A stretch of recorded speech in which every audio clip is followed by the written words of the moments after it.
जायसवाल जी। अच्छा। और जिसमें उन्होंने आपको कहा है कि आप राजनीतिक व्यापारी हैं और पहली बार आप पे पर्सनल अटैक करते हुए कहा है कि आप दिन भर अच्छी बात करते हैं और रात को उदय सिंह जी के साथ बैठकर शराब पीते हैं। अरे बाप रे बाप। अब बताइए, मतलब लोग कितने यहाँ बेवकूफ हैं कि अगर मान लीजिए कि किसी व्यक्ति के साथ बैठकर हम शराब पी रहे हैं तो खुद ही बता रहे हैं कि हम लोग सरकार में इतने अक्षम हैं कि जानते हैं लेकिन इनको पकड़ नहीं पा रहे हैं। कितना बेवकूफ है ये नहीं समझ पा रहा हूं मैं। अरे भाई, अपना बेवकूफी का मेडल खुद ही अपने सीने पे लगा रहे हो।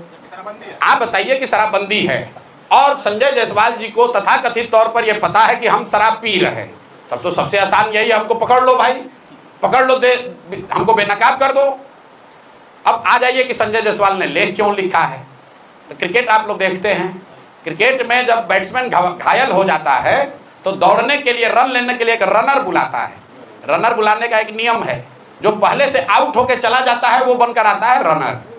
क्रिकेट देखते हैं ना, तो जिसको अभी आगे बैटिंग करने आना है वो नहीं आता है रनर के तौर पर, जो आउट होकर चला जाता है उसको बुलाता है, जाओ अब वो आदमी थोड़ा घायल हो गया है बैट्समैन, रनर के तौर पर दौड़ो।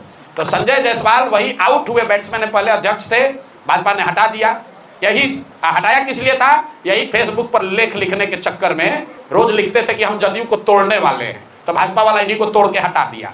अब इनके जो बड़े भाई हैं दिलीप जायसवाल, राजनीतिक तौर पर बड़े भाई, उन पर अभी हुई है गोलाबारी, राजनीतिक गोलाबारी। अब बेचारे आहत होकर गिरे हुए हैं, 15 दिन से उनको जवाब नहीं सूझ रहा है।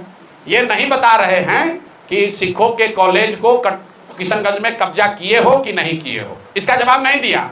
कह रहा है ऊपर भगवान है, भगवान आपके लिए तो हमारे लिए भी है, भगवान आपके लिए है तो उसके लिए भी है जिसका कॉलेज आप कब्जा किए हैं। तो इन लोगों ने अभी तक ये नहीं बताया कि दिलीप जायसवाल ने सिखों के कॉलेज को अवैध तौर पर कब्जा किया है कि नहीं किया है। इन लोगों ने ये नहीं बताया कि जो 2 महिला प्रेस के सामने आकर कह रही है कि दिलीप जायसवाल ने हमारे बच्चे राजेश, हमारे भाई, हमारे बच्चे का कत्ल कराया है, उस पर इन्होंने जवाब नहीं दिया। तो पीछे से ही रनर बनकर उतरे हैं दिलीप जायसवाल, संजय जायसवाल। तो भैया इनको क्रिकेट का नियम मालूम है कि जब बैट्समैन आउट होगा तो रनर को भी उसके साथ पवेलियन वापस जाना पड़ेगा। तो बेकार लपेटे में आ जाएंगे, ज्यादा उछलना नहीं चाहिए। फेसबुक पर लिखना जो है वो अपने नहीं लिखते होंगे, कोई अपने असिस्टेंट से लिखवाए होंगे, इतना उनको हिंदी का ज्ञान नहीं है कि उतना लिख पाए। और ज्यादा अगर उनको परेशानी हो रही है तो बेतिया में उनके कर्म और कुकर्मों की चर्चा हम पदयात्रा होते हुए बहुत सुने हैं उनके पेट्रोल पंप के बारे में, ये भी सुने हैं कि उनका यहाँ नर्सिंग होम कैसे चलता है और क्या होता है। तो ज्यादा ना उलझें, नहीं तो दिलीप जायसवाल का तो अभी जवाब दे नहीं पा रहे हैं, अब भी उलझ जाइएगा। तो अभी उनको हम छोड़ रहे हैं क्योंकि रनर हैं, अगर बैटिंग करने आ जाएंगे तो इनका उपाय कायदे से किया जाएगा। ये प्रशांत किशोर है, किसी से डरता नहीं है, इनके जैसा कितने आए और कितने गए।